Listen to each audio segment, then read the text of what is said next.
Onde o pecado abundou, a graça, mas ela superabundou. Eu não sei nem explicar essa palavra, né? Ela superabundou. O pecado abundou sobre todos. Todos, todos, todos. E a graça veio superabundar sobre todos. E muito mais. E muito mais. A graça, mas quando ela é desfrutada em Cristo Jesus, ela é abundante. Abundante. Eu gosto de trazer esses termos porque mas a gente não pode ter uma vida, sabe, medíocre, mediana, sabe? Abundante. Cristo morreu por mim para eu viver abundantemente.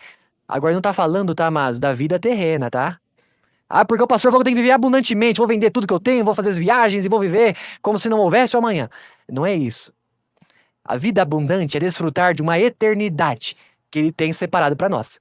Quando ele nos adotou, lembram lá de Efésios? Trocou a nossa paternidade, agora eu posso chamar ele de Abba Pai, Papai. Porque eu não sou mais servo, agora eu sou filho.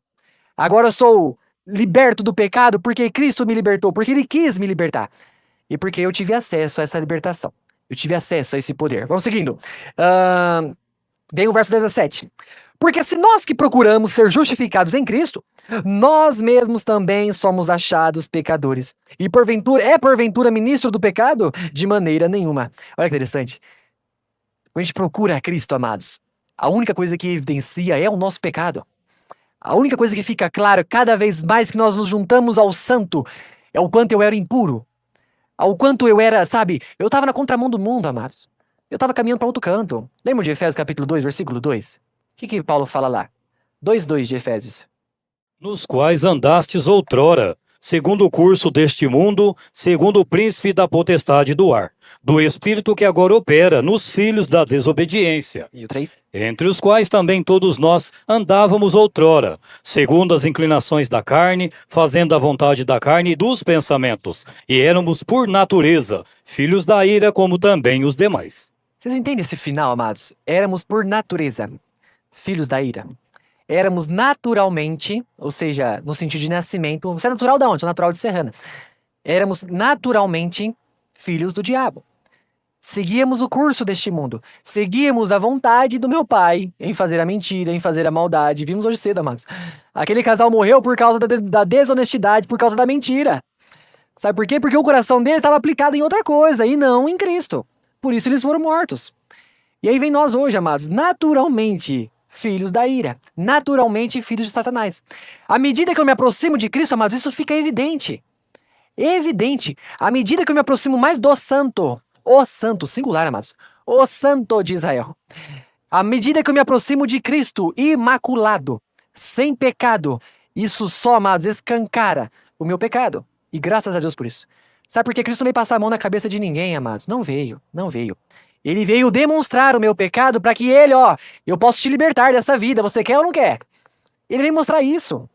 Ele vem mostrar a vida pecaminosa que eu vivo e a vida santa que ele está me oferecendo. É uma escolha minha, e particular de cada um de vocês. Por isso que a salvação é individual, tá, amados? É individual. Cada um prestará conta de si mesmo para Deus. Expondo o meu pecado à medida que eu me aproximo do santo de Israel. E aí vem uma escolha simples. Eu quero continuar nessa obra. Lembram da luz, da palavra?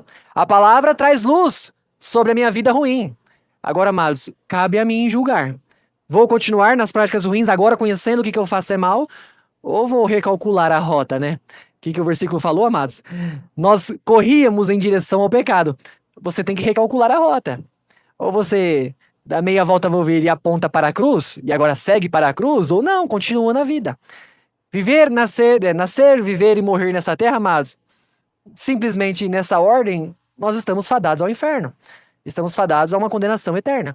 Mas Cristo vem reconstruir isso. Olha o que ele fala no verso 18. Porque se torno a edificar aquilo que destruí, estou me tornando a mim mesmo transgressor. Amados, vem Cristo destruir o corpo do velho homem. Vem desfazer, Romanos 6, verso 6. Ele vem desfazer tudo aquilo que o diabo fez. Quem sou eu, amados, para querer reconstruir isso? O que Paulo disse lá? Sabendo isto, que foi crucificado com ele o nosso velho homem, para que o corpo do pecado seja destruído, a fim de que não sirvamos mais o pecado como escravos. O pecado destruído na cruz do Calvário. O pecado extirpado da nossa vida de uma vez por todas. Amados, sabe, quem quer reconstruir isso, sabe? Quem quer voltar à velha vida? Mas eu não conheci ninguém até hoje nessa minha vida, e pouquinho do que eu já vivi, né? Que queira voltar. Que conheceu a Cristo, que foi transformado por Cristo, que desfruta da abundante graça de Cristo e quer voltar. Não conheço, não conheço. Sabe, a gente teria o desejo de voltar se a vida velha fosse melhor que a nova. Isso é natural do ser humano. Bom, se eu piorei a minha vida, logicamente eu quero melhorá-la e voltar aos tempos que eu melhorava. Mas eu vejo que a minha vida anterior, mas, ô papai, não tem nem como se comparar, né, a vida nova. De tão podre que ela era. No charco de lodo ao qual eu vivia, mergulhava nele. Porque, no tocante ao homem interior, tenho prazer na lei de Deus. Mas vejo nos meus membros outra lei que, guerreando contra a lei da minha mente, me faz prisioneiro da lei do pecado que está nos meus membros. É uma guerra. Segura aí ainda, irmão. É uma guerra. Cara, é uma guerra a nossa vida. Uma guerra contra a carne, uma guerra contra os desejos, uma guerra contra a concupiscência. Amados, é uma guerra.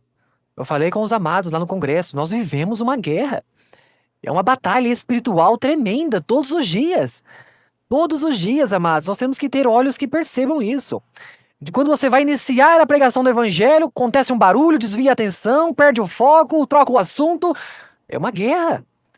Batalha, amados. Nós precisamos estar armados para essa batalha. Trajados para a batalha. Mas nenhum soldado sai para a guerra sem uma arma.